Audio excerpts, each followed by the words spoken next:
Hola, ¿cómo están? Venezuela ha vivido una jornada de soberanía, nueva jornada de soberanía, diríamos, una expresión cívica y democrática del pueblo venezolano que acudió a las urnas. El PSUV del Gran Pueblo Patriótico, Simón Bolívar, se sigue consolidando como la fuerza política de este país. Ha ganado 23 de las 24 gobernaciones y tiene mayoría en la Asamblea Nacional. ¿Qué representa esto, además de haber constituido el Estado 24 con la Guayana Esequiba? Hoy analizamos todos los escenarios. Tenemos a nuestro invitado en piso. Bienvenidos.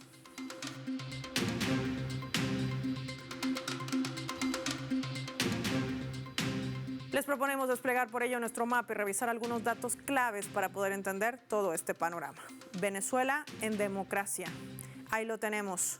Vamos a identificar en nuestro mapa mundi a esta nación suramericana con los colores de su bandera y las 8 estrellas. Hay que decir que antes de la llegada de la revolución a la cabeza del presidente y comandante Hugo Chávez, la democracia en ese país era un sistema gobernado por las élites y la exclusión, donde una minoría privilegiada controlaba el poder político y económico. Los hemos identificado. Los partidos tradicionales como Acción Democrática, por sus siglas AD y COPEI, que se alternaban en el gobierno, sí, sin abordar los problemas estructurales del país, como la pobreza, la desigualdad social. Y esa democracia liberal era corrupta y clientista y no representaba los intereses de la mayoría de la población. Se consideraba que era el pacto de punto fijo entre los años 1958 y 1998. Aunque supuestamente buscaba garantizar la estabilidad política, en realidad tan solo se consolidó en el poder de una élite y excluyó a otros sectores de la sociedad.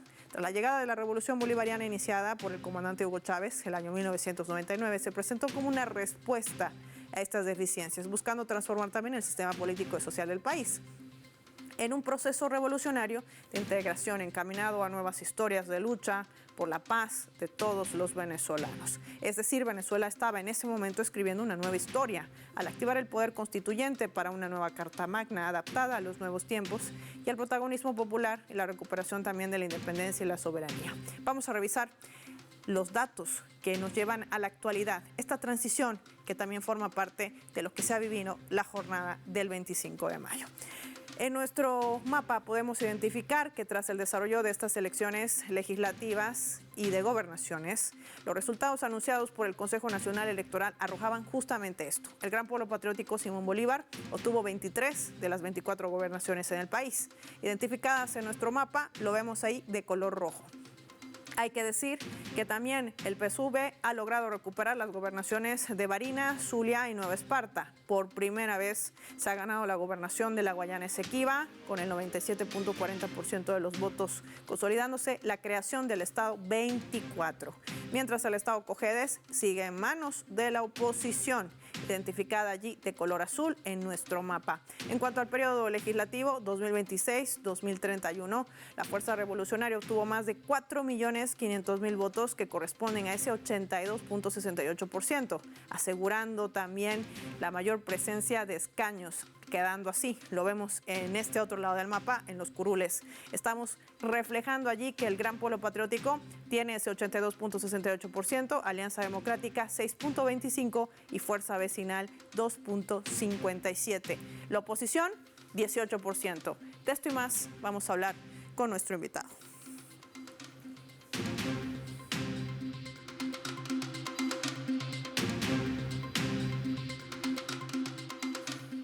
Qué placer recibirlo en el mapa. Cristian Rodríguez, ¿cómo está?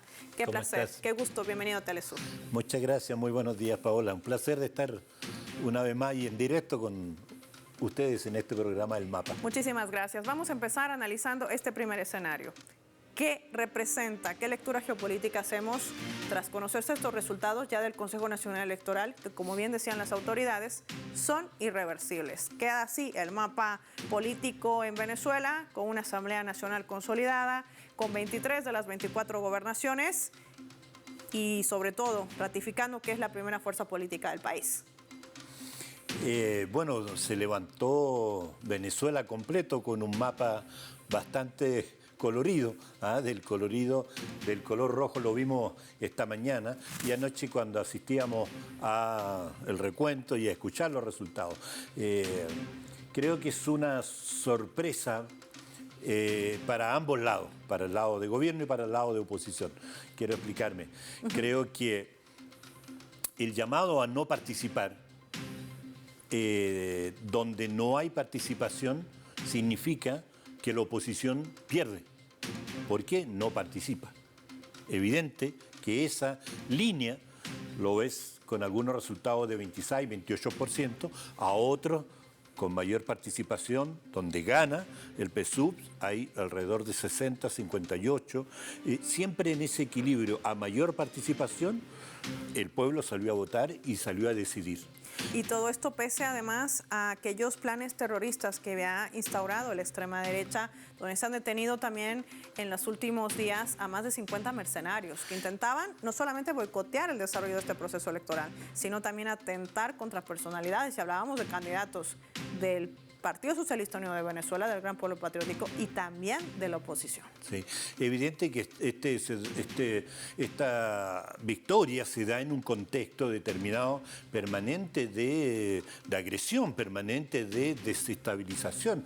Yo creo que es muy importante el hecho de que el pueblo ha decidido no solamente de mantener, sino votó y apuesta por seguir profundizando las transformaciones de esta sociedad que está en camino. Y creo que es un voto para dar un poder a avanzar más allá de lo conquistado. Y en eso me parece muy bueno. Frente a una oposición que propone seguir robando, seguir expropiando, seguir sacando los recursos naturales, hay un pueblo que responde diciendo nosotros queremos continuar en una línea, defender lo que tenemos y profundizar en transformaciones. Y ahí aparecen estos temas de democracia participativa. Y hablando de esta democracia directa, como lo ha mencionado el presidente de Venezuela, Nicolás Maduro, me gustaría ver esa transición, esa línea de tiempo. Lo hemos visto en nuestro mapa, cómo era Venezuela en la Cuarta República y cómo ha transitado en ese perfeccionamiento, no solamente de poder decidir a sus autoridades, sino la manera en que lo hace y sobre todo, qué representa esto en tema de gobernanza. ¿Qué marcaría para Venezuela tener una democracia totalmente distinta a la que se conoce, por ejemplo, en toda la región latinoamericana? Creo que Venezuela está intentando una transición hacia lo que ustedes están llamando el Estado comunal. Me parece que es una lectura y es una experiencia que muchos están observando con atención, porque la transición del Estado tradicionalmente conocido como el Estado burgués, ¿cierto?, hacia un Estado participativo, ustedes están intentando avanzar a un Estado de participación, de mayor participación popular, donde el pueblo decide. Y ese pueblo decide, lo están a varios niveles trabajando desde comunas. Escuchamos con mucha atención lo que fueron en los discursos en las campañas, y en esa campaña se hablaba de participación directa del pueblo. Y creo que esa experiencia, porque ustedes tienen una constitución que acaba de cumplir 25 años. Correcto. En esa constitución, el artículo 62, por ejemplo, de esa constitución da mecanismos de participación directa al pueblo. Ustedes tienen el derecho a revocar diferentes autoridades, ¿cierto? Ustedes tienen derecho a... todos los diputados están obligados a pedirle al pueblo su opinión para grandes cambios. O sea, se trata de pasar de esa constitución a un Estado de mayor participación. ¿Cómo lo están haciendo? ¿Bajo qué mecanismo? Es lo que estamos observando muchos, desde Europa, que en mi caso, sí, estamos viendo, porque nosotros no tenemos ninguna lección que dar, porque aquí se está jugando una democracia. Usted toca este tema y me voy a agarrar de sus palabras. No tenemos nada que decir porque en Europa no hay democracia. ¿Qué se refiere con ese punto? Sobre todo tomando en cuenta de toda esta campaña mediática que pesa contra esta nación suramericana, contra Venezuela. Cuando ustedes y todos nosotros hemos nacido con la idea de que el voto representa el voto universal, que se avanza hacia la línea universal cuando logran votar hombres y mujeres, en este caso aquí fue, tengo entendido, en 1947, donde se transforma el voto universal por la participación de mujeres, todos decimos que el voto tiene que ser tomado en cuenta, que la voz del pueblo tiene que ser tomada en cuenta. Cuando en Francia votamos, y votamos y decidimos algo y el presidente decide lo contrario, la gente se pregunta entonces ¿para qué ejercimos el derecho a voto? Lo que sucedió últimamente con Macron. Macron no aceptó el voto mayoritario cuando hubo la constitución de un llamado a una nueva Asamblea Nacional. Ganó una opción que él dijo no la reconozco y nombra a un primer ministro que representaba el cuarto porcentaje, lo más bajo. O sea, en el fondo como si tú le dieras aquí al que sacó ayer el 2 puntos y tanto, que le dieran la conducción del gobierno. La gente se pregunta entonces, ¿el voto a qué sirve? ¿Por qué no hablan de democracia? Ahora, hay una privatización de la política en el sentido de que en nuestros países se consulta al pueblo una vez cada 5 años. Nada más. Versus la experiencia venezolana, que ustedes viven consultando a través de diferentes mecanismos, han ido avanzando en el poder legislativo, en el poder judicial, que son poderes muy importantísimos. El judicial acaban de preguntar y pedir y elegir jueces populares. Así es. En el Poder Legislativo acaban de llamar a una asamblea. ¿Para qué esa asamblea? Para que profundice, pero no para que hable a nombre del pueblo. Es un dato muy interesante porque pasar de ese fenómeno como semidirecto a directo significa que el pueblo tiene que organizarse en asambleas comunales. Es así como yo entiendo el llamado del presidente Maduro a construir un nuevo poder electoral comunal. Significa que ya la asamblea no puede hablar solamente a nombre del pueblo, sino que el pueblo tiene que organizar. Y el otro punto que me parece que es importante en el tema del Ejecutivo, a través de estos temas de proyectos que entregan dinero directo cuando se organizan las comunas, las organizaciones sociales. Las grandes consultas comunales. El Ejecutivo está avanzando también en la descentralización del poder. Bueno, esos tres elementos creo que van en una línea que con lo que ustedes están construyendo van en una línea de mayor participación. Ahora, eso supone, si tú quieres que el pueblo decida, significa un pueblo consciente. Totalmente. Si tú quieres que el pueblo sea protagónico, significa entender una cosa que es fundamental, que lo decía Simón Rodríguez, el gran maestro de Bolívar, pensar en el otro para que el otro piense en mí. Si no hay solidaridad, si no hay vida colectiva, si no hay proyecto social, no tiene sentido ni la democracia ni la participación, porque nadie va a creer en eso. Ahora, ¿cree que todos estos avances que logra el gobierno venezolano, la revolución, tienen un peso en medio de todos estos ataques que realiza la extrema derecha en el mundo, que vienen articulados, por supuesto, de la mano de los grandes medios de comunicación? ¿Es esa la razón o una de las razones, más allá, por supuesto, de ser uno de los países con las mayores cantidades de reserva de petróleo? Las mayores riquezas en oro también. Correcto. Este es un país que tiene 7 estratégicos temas de riqueza. Y yo creo que van por ese botín, van por eso, pero también van por destruir este modelo de colectividad, del vivir juntos y de construir juntos un país diferente. Entonces, ustedes juegan en los dos terrenos, el de la agresión, que no solamente quiere robar, con una oposición que construye la política a partir del odio y la violencia. No es un país que tiene un proyecto de futuro ni de sociedad. Creo que es lo que se sanciona la sociedad venezolana anoche. Sí. No más violencia, no más odio, y están reducidos al porcentaje que tienen.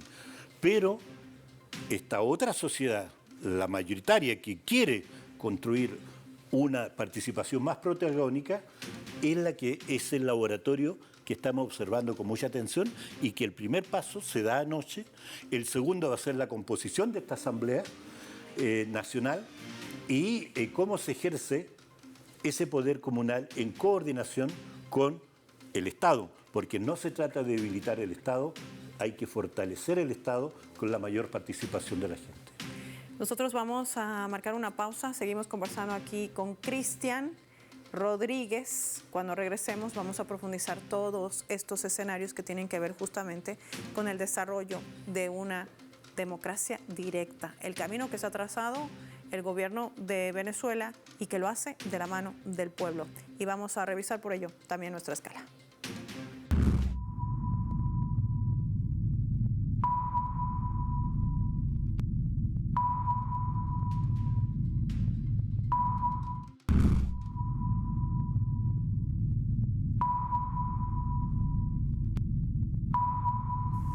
Esta vez a través del portal web que tenemos allí en nuestra pantalla con el mazo dando, que está titulando de la siguiente manera. El presidente Nicolás Maduro dice: logramos hacer la elección sin incidentes, derrotando a la violencia terrorista. El presidente de Venezuela, Nicolás Maduro, celebraba el logro de haber realizado el proceso electoral sin ningún tipo de incidente. A propósito de las amenazas de sectores de la ultraderecha venezolana, lo logramos. Logramos hacer las elecciones sin un incidente y logramos derrotar la violencia que los terroristas tenían preparado para el país. Los volvimos a derrotar a los violentos y fascistas, expresaba al señalar que mantuvo comunicación directa con el vicepresidente sectorial de Política, Seguridad Ciudadana y Paz, Diosdado Cabello. Hay que recordar que el opositor ultraderechista Juan Pablo Guanipa fue detenido el viernes por su implicación en un grupo acusado de planear actos terroristas para sabotear los comicios legislativos y regionales.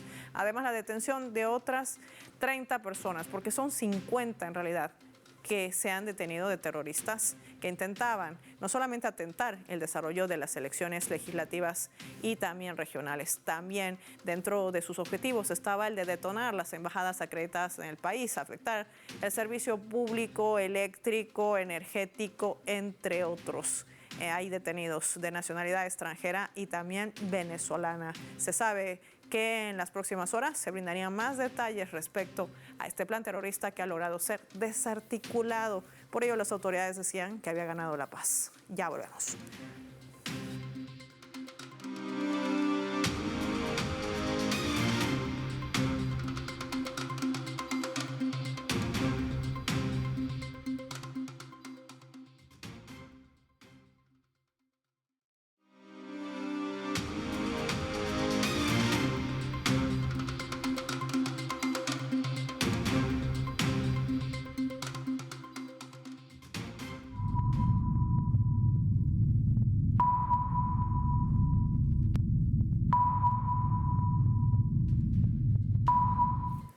Vamos a sumar otro elemento también para el análisis a través de la fotografía. Ese es el momento en que el presidente Nicolás Maduro había ejercido su derecho ciudadano, su derecho al voto en esta nación suramericana, en Caracas, la capital.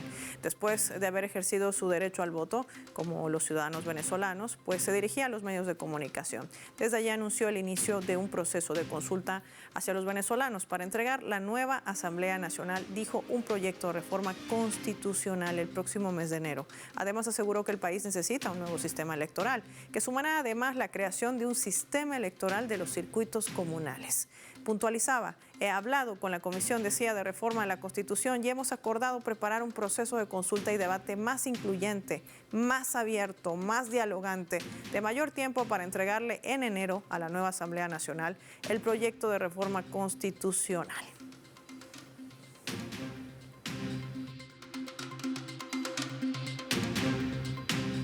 Cristian, ¿qué representa este paso que va a dar además Venezuela cuando decide no solamente modificar una constitución que ya de por cierto es bastante garantista de los derechos de la comunidad en su conjunto, porque estamos hablando inclusive de la participación de la población indígena, que también hace escuchar su voz y que tiene inclusive representación dentro de la Asamblea Nacional?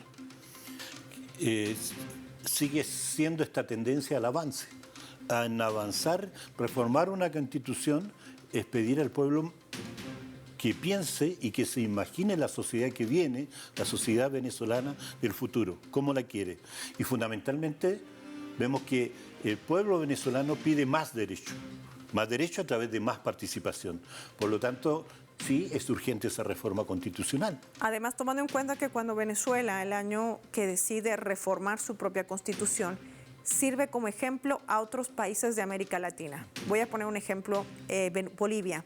Se había basado también en la modificación de una constitución que logró también trascender en esa identidad propia de su sociedad y que tenía como un parámetro de referencia la República Bolivariana de Venezuela y esta transformación democrática. ¿Esta nueva reforma constitucional podrá marcar también un precedente a ese nivel? Ojalá, yo creo que se va a avanzar en esa dirección. Recuerdo una muy grata jornada de formación en París, donde invitamos a Venezuela, a Bolivia, a Ecuador, a conversar sobre las nuevas constituciones, porque nosotros también pedimos la sexta república, es el paso a un nuevo proceso constitucional, a una asamblea constituyente nueva, porque ya no responden las viejas constituciones a lo que es la exigencia de la sociedad.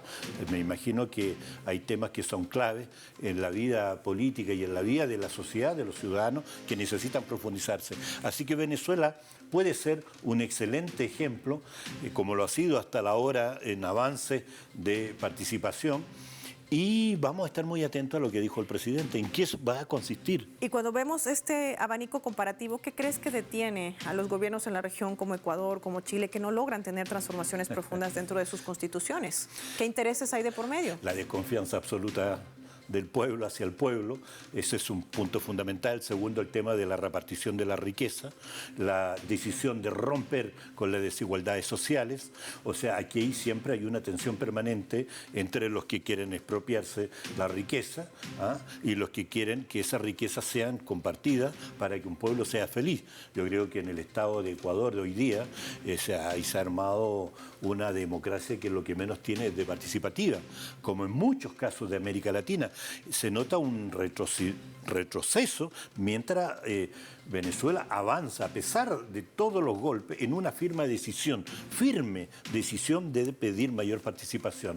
El Estado, la comuna, desde las comunas, que significa territorio, del territorio avanzar en esa decisión del territorio, porque lo que está en juego es el tema de los bienes comunes, la defensa de los bienes comunes. Cuando ustedes llaman a que la población participe de proyectos de vivienda, de proyectos de mejor salud, de proyectos para autofinanciar la cancha de fútbol, la salud comunitaria, están en el fondo defendiendo el tema de los bienes comunes que se están privatizando. Nosotros, en el tema del agua, hoy día el agua es un bien común de la humanidad, pero hay una visión de que el agua tiene que estar en el banco de Nueva York, en la bolsa de Nueva York, para venderla. O sea, hay cosas claves que ustedes pueden aparecer y debieran aparecer como ejemplo de gestión de un nuevo tipo de democracia. La democracia liberal se ha agotado y la democracia liberal está en absoluta crisis, y esto de las comunas nos aparece como una excelente oportunidad de repensar entre todos el tema de la defensa de los bienes comunes de la humanidad. Una respuesta quizás bastante palpable de lo que puede ser el avance de una democracia. Quiero, Cristian, proponerte que revisemos juntos esta leyenda para poder entender este otro escenario en medio del desarrollo de estas elecciones legislativas y regionales que ha vivido Venezuela.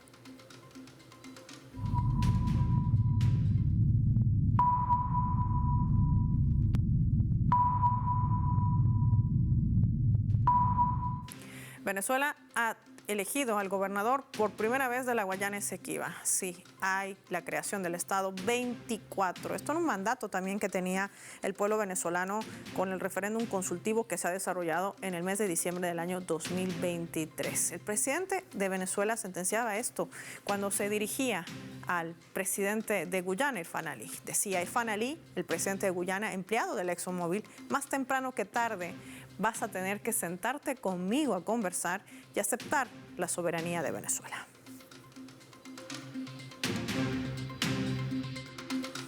Cristian, este es un mensaje directo que hace el presidente de Venezuela, Nicolás Maduro, al presidente de Guyana, Irfán Ali. ¿Se sentará Irfán Ali a conversar y resolver esta situación a través del Acuerdo de Ginebra de 1966 y sobre todo tomando en cuenta un elemento fundamental? El pueblo ha hablado ayer en las urnas y ha decidido elegir gobernador, representantes a los consejos legislativos y también por primera vez representantes dentro de la Asamblea Nacional en Venezuela. El Esequibio entra en el mapa electoral ayer y el pueblo decide integrarlo en el mapa electoral y se gana una gobernación, ¿cierto?, del lado que representa al gobierno. Aquí hay un tema de soberanía que también lo introducen, pero el tema de la soberanía lo resuelven con la participación ayer en los votos, que es lo que se sabe hacer, pero hay un mensaje subliminal: queremos paz, Venezuela quiere paz y quiere resolver este conflicto en paz. Porque además estamos hablando del desarrollo no solamente de ese territorio, sino también de la población que allí lo habita. Y es que esto trasciende más allá de lo que Guyana trata de plantear o de instaurar narrativamente a través de medios de comunicación. Absolutamente, y creo que la preocupación de poder mejorar las condiciones de vida en Guyana dan cuenta de esa realidad. Ahora, mientras nosotros estamos en guerra, una Europa de guerra, Venezuela está buscando la paz, y la paz pasa por conversar y reconocer que el Acuerdo de Ginebra debiera ser la base en la discusión. Y por lo tanto no podemos más que apoyar en esa línea lo que yo creo que van a ir de buen camino, porque la tendencia a la paz es lo que está pidiéndose en todas partes. Quiero agradecer como siempre a Cristian Rodríguez por tu tiempo y por habernos acompañado en nuestros estudios hoy en El Mapa y poder entender no solamente ese tránsito que desarrolla la República Bolivariana de Venezuela, sino sobre todo su pueblo, que ha hablado una vez más en las urnas, que ha consolidado ese poder para poder decidir y encaminar hacia su nuevo futuro, que es lo que se ha trazado también en esta nueva hoja de ruta, de la mano de la creación de estos nuevos circuitos comunales con reformas constitucionales a través de la decisión, una vez más, de la población. Gracias por habernos acompañado en esta edición del Mapa. Soy Paola Pérez y nos vemos en un próximo programa. Muchas gracias a ti, Paola. Gracias.